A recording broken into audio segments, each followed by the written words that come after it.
बिहार में विधानसभा का चुनाव क्या इसमें देखा जाए कि चुनाव का बड़ा मुद्दा रहेगा रोजगार? देखिए, चुनाव एक बात है, यात्रा दूसरी बात है।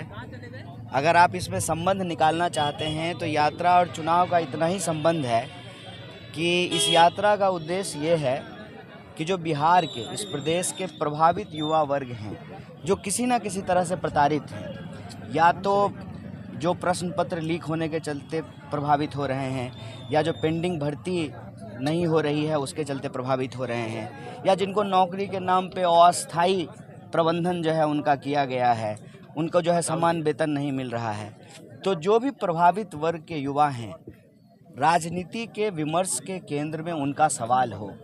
जब चुनाव हो, चुनावी चर्चा हो, टीवी स्टूडियो में बहस हो, हर पार्टी जब अपना घोषणा पत्र तैयार करे तो युवा शक्ति के सवाल को प्रमुखता से केंद्र में रखे, इतना ही संबंध है। बाकी यात्रा का उद्देश्य चुनावी नहीं है, यात्रा का उद्देश्य बिल्कुल साफ है।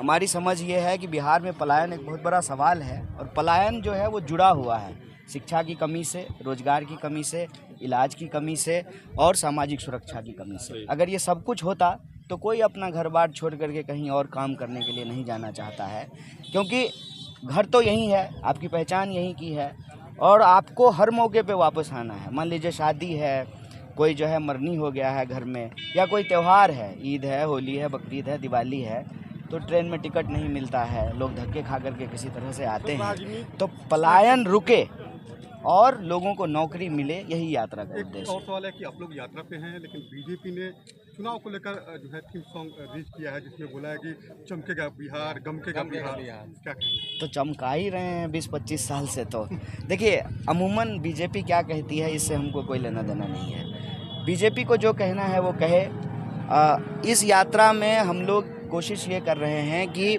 ये यात्रा बिहार के युवाओं की यात्रा के तौर पर आगे बढ़े, जो कि बढ़ भी रहा है। अभी आपके सामने पेंडिंग भर्ती के जो प्रभावित लोग हैं, लगभग 1.5 लाख लोगों को भर्ती प्रक्रिया उनकी पूरी हो गई, उनको बस नियुक्ति पत्र मिलने ही वाला था, उनकी भर्ती रद्द कर दी गई।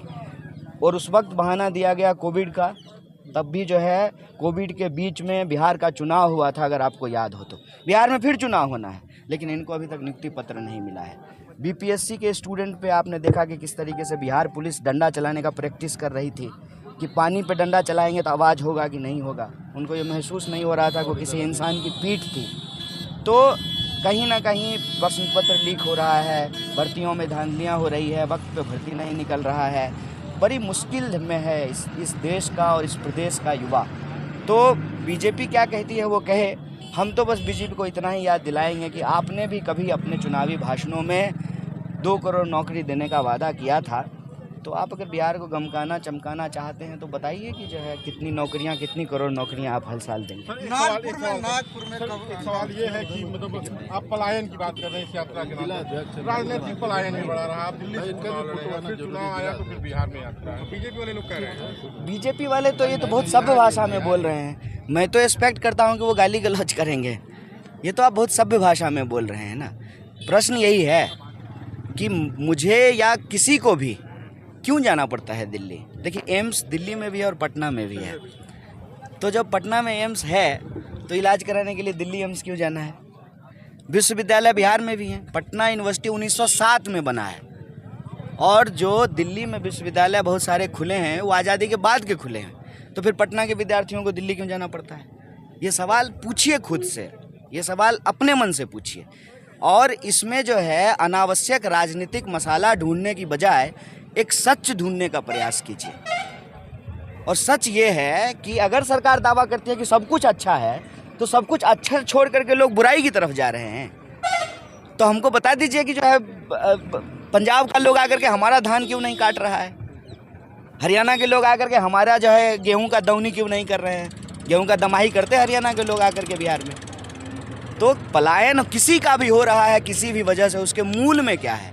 मूल में ये है कि बिहार के लोगों को जिस जन्मभूमि पे उनका जन्म हुआ है उसको कर्म भूमि बनाने के अवसर नहीं है उनके पास, इसलिए पलायन हो रहा है।